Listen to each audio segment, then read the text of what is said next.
안녕하십니까. 동네 내과의사 김상목 원장의 내장으로 삽시다 신바람 강의 제 152강을 시작하겠습니다. 계속 이어서 양육 쇼크, 그러니까 이 양육이나 어린이 교육이랄지 또는 유치원 교육이랄지 어리면 어릴수록 그에 대한 교육이 많이 바뀌어야 한다. 특히 우리나라 부모나 교육계 지금 에서는 상당히 답답한 것을 느낄 거예요. 새로운 사실은 자꾸 들어오지. 애들을 어떻게 가르쳐야지. 그거 지금 혼동을 하고 있다고 전부 다. 그래서 앞으로 비전이 있고 희망이 있고 목표가 있어야 되는데 그런 것도 우리나라에 없는 것 같아요. 쓸데없이 좀 능력이 있는 기존의 기득권이 공부를 했다든가 돈이 있다든가 시간의 여유가 있다는 사람들이 일을 안 해요. 이런 것에 대해서. 얼마나 이런 것에 대해서 많이 투자하고 사회를 발전시키는데 하면 얼마나 보람이 있겠어요. 근데 보람을 이상한데 뭐 돈 쓰는 것에 대해만 보람을 느끼는 모양이에요. 그건 상당히 수준이 낮은 사람들인데. 그래서 지난 강의에 같은 책 제목이 양육 쇼크인데 거기에 대해서 계속 이어서 이야기를 하면은 이제 그러니까 10년 전에 이야기를 하는 거예요. 지금 이 책에서 주장하는 그 시기가. 그래서 수면이 학생들이나 특히 어렸을 때 수면이 중요한데 너무나 수면이 부족하다고 그렇게 생각한 거죠. 이런 모든 스터디나 데이터들이 전부 다 세계 보건기구에 다 자료가 다 올라간 상태예요. 지금 우리가 일반 사람들은 모른다고. 정치에 그 정책을 세우는 사람이 맨날 발등에 부딪힌 일만 하려고 하고 이제 정치적인 이슈가 아무 도움이 되지 않는 그런 논쟁이나 시간을 다 보낸단 말이죠. 그러니까 항상 국민의 아까운 세금을 받아서 일을 국민 대신에 할 사람들이 그렇게 시간을 낭비하고 그런 것이 차원은 다르겠습니다만은 내 생각에는 우리가 조선 말기에 망했잖아요. 그하고 크게 다를 바가 없어요. 왜냐하면 서로 싸우기만 하고 새로운 것을 개발을 안 하고 있는 것도 그것을 이해를 하고 취사 선택을 해가지고 그걸 이식을 받는 거거든. 그러니까 불교 문화가 들어왔으면 그게 좋다고 생각하면 불교 문화를 열심히 공부해가지고 꽃을 피우고 불교의 좋은 정신을 이어받고 그런 노력이 있었던 거와 마찬가지로 우리나라는 아직도 혼란기에 있어가지고 여러 가지 어려운 점도 많지 않아요. 그거 다 인정은 해요. 근데 다행인 것은 우리 대한민국 국민들이 쉽게 만족을 하지 않아요. 그것도 나는 옛날에는 그게 쉽게 만족하지 않는 의식구조가 그게 좋은 건지 나쁜 건지 헷갈리는 경우가 많이 있었잖아요. 근데 시대가 변하고 이 시점에서는 쉽게 만족하지 않은 것도 하나의 장점으로 작용할 수 있고 동시에 이 시대에는 과거에는 좀 창피한 일이 있고 의존적인 정이란 문화가 있다고. 정 누구나 다 알잖아요. 뭐 저 사람은 정이 깊다고 한다든가. 정이 좋은 점도 있고 나쁜 점도 있어요.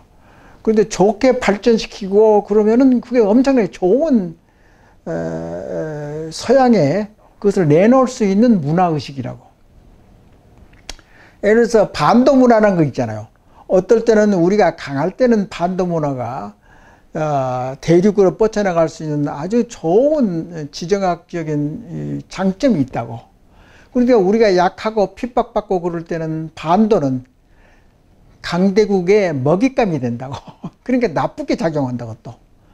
그럼 얼마든지 우리가 일상생활에서 일어날 수 있는 진실을 이해하면은 이런 의식구조의 장단점도 잘 이해를 할 수가 있는 거라고. 그래서 여기서 이야기한 이제 대목은 뭐냐면 수면이 너무나 모자라다.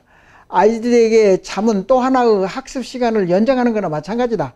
그런데 다 아시다시피 공교육에서는 낮에 학교를 가면 맨날 잠만 자고 밤에는 이제 커피를 많이 마시는지 몰라도 애들이 똘망똘망 해가지고 사교육은 열심히 들으려고 하고, 그게 교육이 되겠습니까? 그 사교육이란 건 점수 따는 교실이 아닙니까? 우리의 창조적이고 스스로 하는 뇌를 가졌음에도 불구하고 외부의 사교육이라는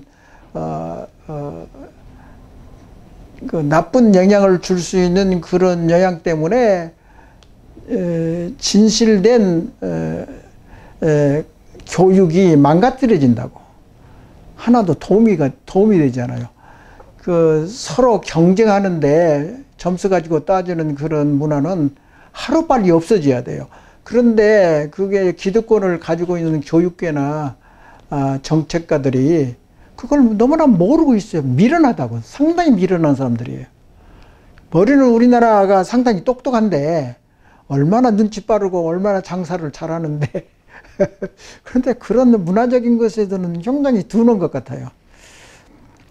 그래서 여기서 이제 밝혀낸 것은 이제 근데 이제 예를 들어서 여기서 넷장이 됐든지 굉장히 높은 수준의 정신문화든지 전부 다 뇌의 제일 앞에 있는 부분, 전전 두엽이라고, 거기서 담당을 한다고. 사실 동물 세계에서 제일 마지막으로 진화되고 발전된 부분이 이 부분이에요. 그러니까 이것이 아주 강하면은 1등 국민이지. 예를 들어서 뭐 간단하게 어려울 것이 없다고. 그래서 전전두엽이 너무나 잠이 부족은 힘들어 해가지고 그 능력이 있고 잠재력이 강한 전전두엽이 일을 못하게 한다고. 그것이 밝혀졌다고. 그러니까 MRI, 기능적 MRI 스타디나 세계적인 심리학 정신과 데이터들이 전부 다 말해주고 있다고요. 그래서 부정적인 자극은 편도체. 편도체는 이제 감성, 좋은 감정이 됐든지 나쁜 감정이 됐든지 감정의 센터거든. 거기에 편도체가 이제 대뇌 피질의 바로 밑에 있는 기관이라고도. 또 바로 옆에 붙어 있는 데가 이제 해마라고. 해마는 장기 기억을 담당한다고. 그래서 긍정적인 자극은 항상 해마에 잘 이제 저장이 되어 있다고, 기억이. 그래서 그 두 개, 그러니까 장기적인 기억하고, 장기적인 기억이라는 것은 어린애의 창조력이랄지 어린애들이 뇌를 진화시키고 발전시키는데 아주 중요한 부분이 이제 해마인데, 해마는 어떤 면에서는 하나의 그 고급스러운 정보가 많이 들어있는 거란 말이야. 부정적인 것은 화를 잘 내는 사람은 편도체가 많이 발전됐고 그런 것이 다 스터디가 되고, 수면을 부족하면 스트레스를 잘 참지를 못해가지고 화도 잘 내고 우울한 기억만 머릿속에 남아가지고 그래서 고등학교 등교 시간을 1시간만 늦춰도 성취 욕구가 많아지고 우울증이 떨어지고 사무 질이 높아지고 잠을 많이 자니까 메라토닌이 호르몬이 머릿속에서 뱅뱅 잘 돌고 그 신진대사가 잘 되는 거죠. 그래서 그러니까 잠을 줄여서 암기식 교육을 하는 것은 오히려 뇌의 능력을 망가뜨리고 그래서 상당히 생각보다는 엄청나게 악영향을 끼친다는 것을 우리가 몰라왔다 이 말이지. 근데 이 책이 아마 그 즈음 10년, 20년밖에 안 됐어요. 그래서 잠을 충분히 자야 된다. 아이들은 왜 거짓말을 잘하는가? 근데 거짓말의 제일 유명한 학자가 누구냐면은 폴 액만이라는 사람이 있어요. 나도 이 책을 조금 읽어본 적이 있었는데 이분은 심리학자일 거예요. 인류학자. 그리고 얼굴의 표정이랄지 그 거짓말이랄지 그게 세계적인 대가라고. 그 사람은 이제 그 사람의 의견은 뭐냐면 부모가 거짓말을 하니까 애들도 따라서 거짓말을 한다고 그렇게 되어 있어요. 현재로는. 이게 제일 진실적인 코멘트일 거예요. 진실이 가치 있다는 것을 가르쳐 줘야 된다. 진실, 가치관이 뭐가 중요한, 정직이 왜 중요한지를 애들한테 심어주고 자꾸 이야기하고 자유를 많이 누리는 대신에 거기에 따르는 책임의식을 완수해야 되는 그런 좋은 인류가 지금까지 발견한 보물이다고 그게. 그런 사실을 존중해 줘야 된다고. 그게 교육이란 말이죠.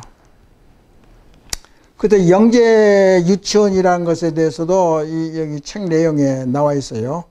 근데 영재 유치원의 73%가 전부 다 거짓말이래. 그래, 2009년도에 이 책이 나왔는데 그 이전에 대한 영재 교육에 대한 이러쿵 저러쿵 뭐가 IQ가 좋다. IQ는 신빙성이 없는 걸로 돼 있거든, 현재로는. 그래서 다 오류다, 다 거짓말이다. 그래서 이 책의 내용을 보면은 타이틀에, 서브 타이틀에 이런 것도 있다고. 양육 쇼크라는 것은 결국은 자녀 교육의 그 충격적인 사실을 밝힌다. 지금까지 우리가 해온 자녀 양육법은 틀렸다. 여기 나와 있잖아, 서브 타이틀.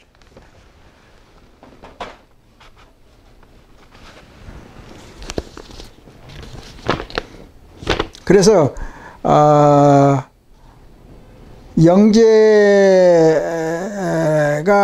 애가 영재의 능력이 있다 없다는 11살이 될 때까지는 알 수가 없다. 또 그렇게 선언을 한 거죠, 이 책에서. 그래서 아까도 이야기했지만 IQ는 그렇게 적어도 고등학교나 중학교 이후에는 IQ가 어느 정도 코멘트를 할 수 있지만 그 이전에는 모른다. 지금 현재까지 스터디를 해봐도 IQ랄지 그 영재 판명이랄지 어느 정도 나이가 먹어야지 알 수 있는 거지 쉽게 알 수 있는 것은 아니다. 그걸 이야기했고요. 그 다음에 내가 즐겨서 사용하는 것이 있어요. EQ라는 것은 이제 감성 지수거든. IQ는 이제 지능 지수.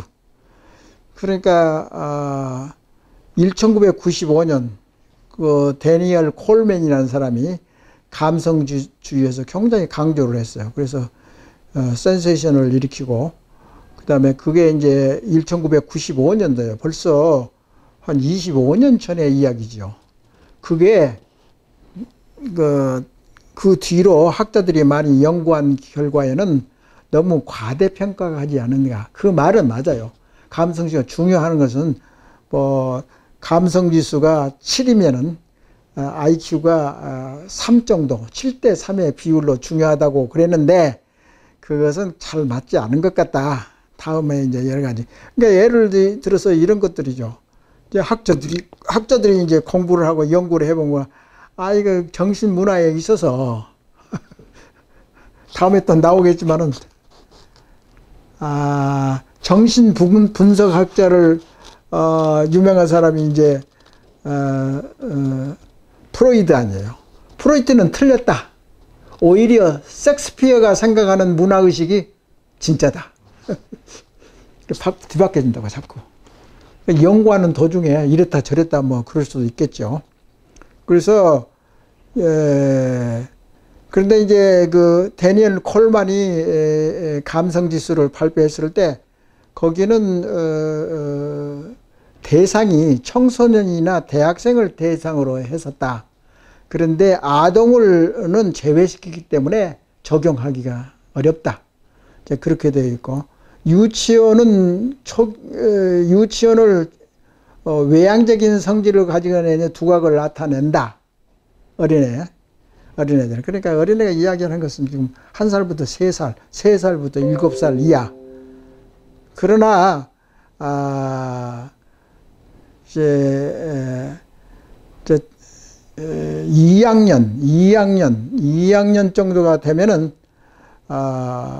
성실과 내성적인, 성질이 더 우위를 나타내고, 집중력도 조금 더 높아진 걸로 되어 있다고요. 그러니까 계속 이제 스터디를, 연구를 해본 결과에 조금씩 바꿔지는 거죠. 그 대기만성이 우리나라에도 마찬가지로 대기만성형의 아이들은 그게 옳은 경우가 많다. 그러니까 초기에는 알 수가 없다. 이제 그렇게 종합할 수가 있죠. 형제 자매는 왜 그렇게 자꾸 싸우는가? 그러니까 어린애들은 이제 커나갔을 때 그런 것을 이제 주의 깊게 보면은 왜 그러냐면 동생에게 친구들하고 이제 많이 생기는 그때거든. 자매들하고 싸우고 뭐 그런 경우는 결국은 어떤 그 친구들하고 자기 동생하고 비교가 된다고. 그래 가만히 보니까 형이 무의식적으로 그렇게 하는 거죠. 근데 모르잖아. 학자들은 알지만은, 성인들은 어느 정도 캐치하기가 좀 어렵지만은 그래도 좀 알 수 있는 게, 동생에게 친구들보다도 더 형이 동생에게 더 부정적이고, 친구들보다 부정적이고 명령하는 언어를 많이 쓴다. 7배나 더 많이 쓴다 이거지. 자기 이제 동생은 더 부정적으로 자꾸 막 이게 공격을 하고, 그러니까 자기 동생이기 때문에 더 어여삐 봐주고 이해를 해야 되는데 그게 아니다 이게. 그 스터디를 해보니까.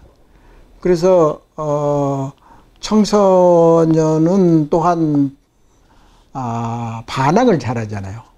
그것은 뭐 생리학적으로나 신체적으로 그럴 수도 있는데, 반항하는 것은 10대들이 하는 거짓말이 12가지가 되는데, 특히 음주하고 담배 피고 성관계하고 마약 같은 거, 그 부모들을 속이는 거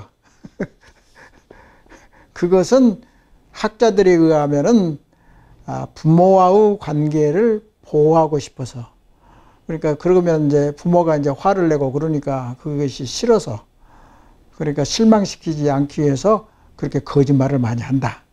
그 방황하는 것은 이제 신체적인 현상이기 때문에 어떻게 잘 표현할 수가 없지만은, 그래서 부모들이 결국은 본보기로 해서 부모가 규칙을 잘 엄격하게 할 때는 엄격하게 하고, 또 자율적으로 하게 할 때는 자율적으로 하고, 그러니까 부모들이 애들을 관리하고 교육시키려면 능력이 있어야지 애들을 제대로 가르치지 않느냐, 그 이야기예요. 능력이 있어야지 제대로 가르치지, 능력이 없고 어떤 육아에 대해서 특별한 권위자도 아니고 그런 일반적인 부모들이 어떻게 그걸 다 알고, 이제 교사들도 마찬가지고 그걸 다 어떻게 충족을 시킬 수가 없단 말이죠. 그래서 거기 옛날부터 내가 이제 관심이 있는 것은, 의사도 무슨 병이 있을 때는 거기에 주치의가 있고 권위자가 있는 것과 마찬가지로, 이렇게 어려운 교육이 있으면 교육 전문가한테 맡겨줘야 할 거 아니야. 정치하는 사람들이 맡겨줘야 되잖아요. 그걸 안 맡긴다고.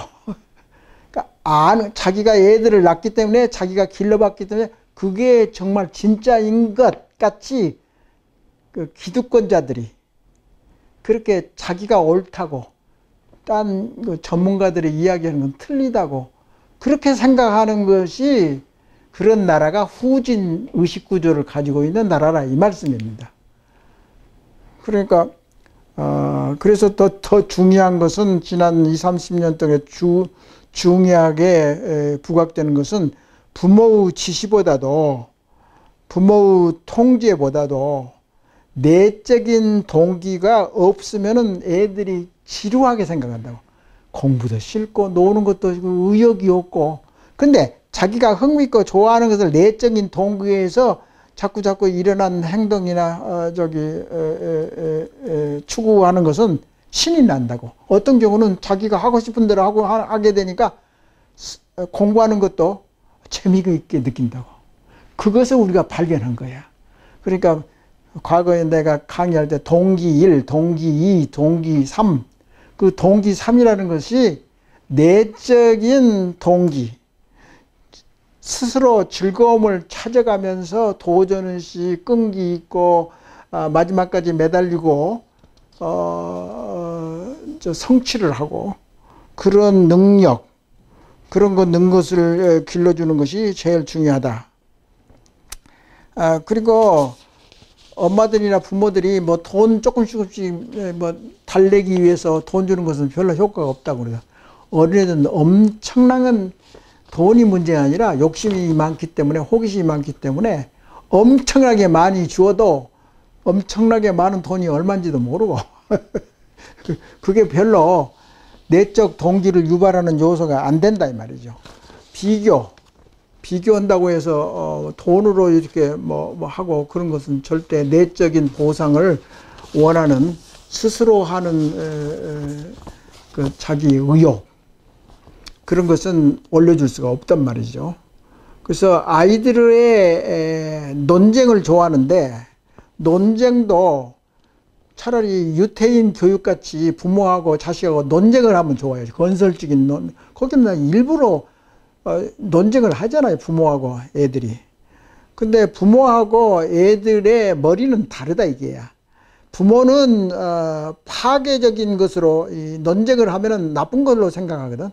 그 어린애를 생각하면 논쟁을 하고 이렇게 옳다 그렇다 하면 자기가 상당히 건설적이고 생산적인 걸로 이해를 한다고, 애들이. 그러니까 성인하고 이 어린애하고 생각하는 그 자체가 틀리잖아요. 그것을 우리가 알아야 된단 말이야. 부모는 알아야지. 애들은 몰라. 자기가 알고 있는지 뭐든지 부모가 어떻게 생각하는지 잘 몰라. 아직은 의식에 대한 성숙도가 약하기 때문에, 아직 미발달한 수준이기 때문에 그것을 우리가 교육학적으로 인정을 해야지. 그래야지 교육학자지. 그런 면이 있고, 그래서 여러 가지로 자제심이 또 중요하다는 것을 알고 있잖아. 마시멜로 맛있는 과자, 그것을 뭐 조금 기다리고 그러면 자제하고 기다리고 인내하고 참고 그러면 마시멜로를 하나 더 준다고. 그런 이제 실험이 아주 유명한 것이 있잖아. 그것이 지금 현재까지도 강력한 호소력이 있는 실험 결과란 말이죠. 그래서 애들은 또 놀이하는 걸 좋아해요. 다 알겠지만 인형놀이, 의사놀이, 소방서놀이. 그 소방서놀이를 한다 그러면 자기가 주관해서 자기 역할을 하면서 누가 이래라 저래라 하는 건 자기 스스로 생각해 가지고 흥미를 느끼고 자진해서 하기 때문에 그게 교육 효과가 엄청나게 다르대요. 그게 긍정적으로 추구하느냐, 수동적으로 해라 부모가 해라 내가 다 해줄게, 그것은 완전히 뇌세포를 망가뜨려 본다고. 아주 현재까지의 연구 결과가 다 그렇게 나와 있어요. 그래서 그 차이가 많이 있기 때문에 자기 역할이 중요하다. 자기가 자기의 자율적으로 자기 마음대로 자기가 하고 싶은 대로 원하는 대로 그것을 추구하게 내버려 둬야지 그게 교육이 된다. 그래서 아이들은 놀이를 하면서 놀면서 배운다는 것이 확실해졌다고. 그래서 스스로 관심을 유입시키고 그래서 학습이 잘 되는 것이, 어린아이들의 장점은 또 뭐냐면 자기가 얼마나 이해하고 잘못됐는지, 이게 어린애들이 일을 하게 되면 이게 옳은 건지 그런지 잘 몰라요. 왜 그러냐면 가치관, 이 가치관이라는 것은 상당히 이제 고등학교 정도 올라가야지 이제 가치관 이게 옳다 그렇다 선악 관념이 어느 정도 해지 어린애 유아교육에서는 아무것도 모른다고 멍청이죠. 그러니까 잘 가이드를 해서 그런 훈련하는데 부모나 선생님의 수준이 있어야지 수준이 있는 교육을 시킬 거 아니에요. 그래서 항상 어린애들이 자기 주도적으로 할 수 있는 거, 그 주도적으로 할 수 있는 능력을 가진 것은 대뇌 피질 중에서 전전두엽에서 담당한다. 거기서 모든 기획과 생각과 판단, 가치관, 자아 자부심이 여기서 나온다고. 그러니까 예를 들어서 생각해 보세요. 자아 자부심이 동물에서 나올 것 같아요. 거기에 담당하는 뇌가 없다고, 다른 동물들은. 그래서 동기, 자기가 스스로 하고자 하는 거, 그런 것이 동기가 부여돼야지 자기 자신이 컨트롤하고, 그래서 학습 동기와 학습 성취에 관한 주도적인 것이 있어야지 그게 제대로 뇌가 발달한다. 즉, 그 정도로 해서 이번 강의를 마치겠습니다. 계속 양육 쇼크에 대해서 강의를 이어가겠습니다. 감사합니다.